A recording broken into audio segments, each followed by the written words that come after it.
Ladies and gents, if you are into your Nuffield, Leyland and Marshall tractors, well, this episode is well and truly for you because we've got lots of them for you. So to set the scene a little bit, we are at the Goosney and Longridge show today, which is a very local show to me, and to explain what's going on, we've got Mr. Anthony Cowell.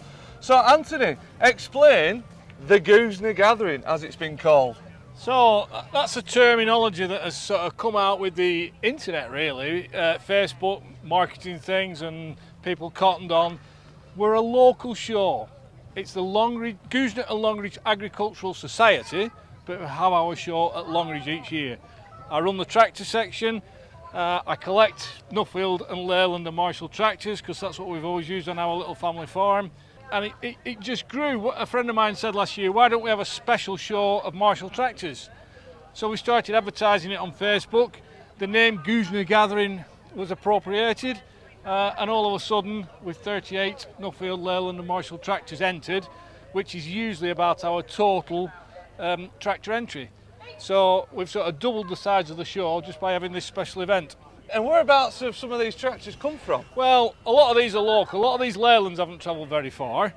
But because there is quite a following for especially what they call the Gainsborough Marshalls, which were made at the Marshall factory in Gainsborough in the 1980s.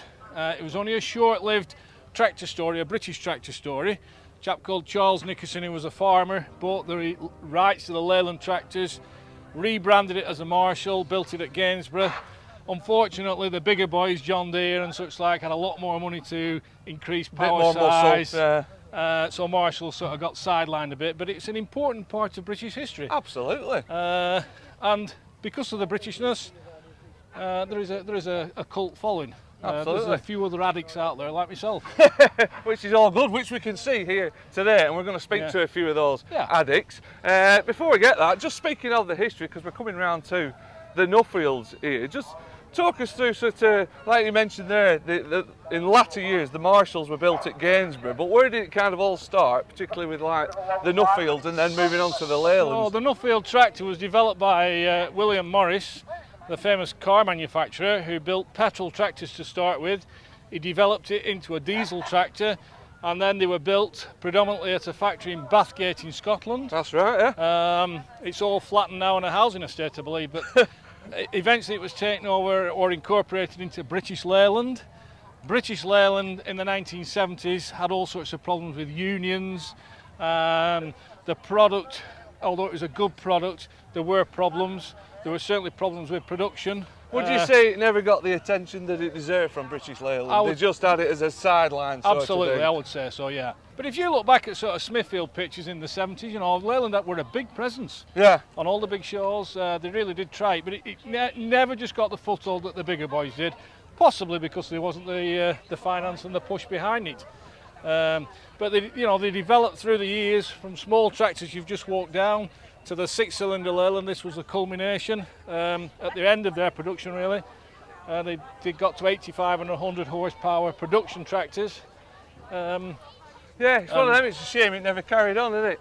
And what would you say some of the key developments that sort of Leyland and Marshall brought to the table? I mean, Synchro springs to mind. They were the first tractor with Synchro. Yeah. When Marshall started with the Marshall tractors, certainly the 100 range that they developed, they were the first one with the electric hydraulics where you could touch the button on the back of the mudguard and make the hydraulics go up and down. Yeah. They were at the cutting edge with a lot of aspects of tractor development, which you see on all tractors now. Yeah. But the British had it to start with. That's it. And as we're passing this one, this is good because this is locally sort of built, you might say, the JWD Charnleys. So we've slotted this in. We're very pleased to have this tractor here. It's a local farmer who's brought it. This is very rare. Absolutely, yeah. So we've said about the Nuffield becoming Leyland, becoming Marshall. At the end of that, John Charnley and Sons, who were a tractor dealer at Brindle, not far from here, bought the rights to the Marshall tractor. They bought a lot of spares, which they still supply to the enthusiasts. Yeah, they're still a big supplier. They improved the tractor with their improvements. They fitted a Perkins engine, they altered the tin work slightly. Similar cab, similar layout, but and they called it the JWD, which was named after John and his two sons, William and David. Unfortunately, there's only David around now, but that's an iconic piece of British tractor history that you won't see very often. Brilliant stuff. And we've got a green one. Yeah. What's this all about? Again, there's all sorts of stories, but apparently these tractors were hand built in the marsh in the old traction engine works at Gainsborough. Yeah. And there was a dealer in Lincolnshire, or a farmer in Lincolnshire, who wanted a tractor, but he already ran John Deere's. So he went to Marshall's, I think he bought 2 actually, and said, I will take 2 of your tractors, but you've got to paint them in John Deere colours. Right, so they matched. So there are a few about painted green, yeah. There you go. Right, so just before we wrap up your bit, Anthony, now these are fairly iconic and fairly rare. Not too many of these ones, are you? Very special. The Marshall 100 is like the one that everybody wants in their collection, especially the 2-wheel drive model, which you've got here. They only built, there's a bit of contention, it's either 6 or 9, whichever it is. It's still not a lot, is it? They're a rare tractor. Yeah. The 100 4-wheel drive, I think they built 90 something of them, but again, it's still a pretty rare. A pretty rare tractor. I remember these hundreds. And when I was a kid, they were just amazing. Yeah, and we've got 9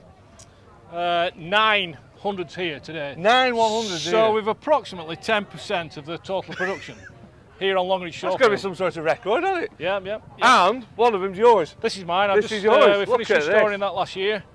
It was in a pretty rough state when I got it, but it doesn't look too bad now. It looks excellent now. How long have you been sort of working on it? Oh, it was a 12-month project. We had it all to bits, cab off, and spent a lot of time and effort and money on it. Yeah. Full nut and bolt job? More or less, yeah. We didn't touch the engine, to be honest. That didn't need anything, but it had sat out on the side of Longridge Fell for 4 or 5 years in the elements with the cab doors open, so the weather had got in it. And anyway, we went right through it. I'm fortunate to have a very good chap works for me, Terry, who's worked for me for a good number of years, good at restoring things, and we got Terry involved, and between us we managed to produce the item you see here. So, like I say, this was quite a local tractor to you. Yeah. It's quite an interesting history because the registration number on it, if you look that up on the internet, it flashes up all over. It was new in Hampshire and it was used as a demo tractor down there, and then it's been through a few hands, finished up in Longridge, and it's still here. You got it? Yeah, stuff. And it look, I tell you what, fair play to you, it does look, it looks really, really good. Yeah. I tell you what strikes me as well, the amount of meat that's in the tractor as well. Yeah. They weren't shy with the castings, were they? Like, you look at these trumpet housings and you look at front axle and... It's a ZF gearbox. Like a lot of tractor manufacturers now, they bolt bits together. That's right. So it was gearbox and back end is of German design. So that's all ZF at the back, right? Yeah, bought in. Again, they were one of the, I said before about first with the switches for the hydraulics. The hydraulics are all electronically controlled. Yeah. So it was, that was why they could do that, because the Germans were already... They were on it. The technology was there and we latched onto it. Yeah. There you go. Good stuff. Well, Anthony, as ever, thank you very much for your time, for just talking us through the line in general. I think what we're going to do now, we're going to talk to a couple of the key people that own 1 or 2 of these, and we'll get their story now. Brilliant. Thank you.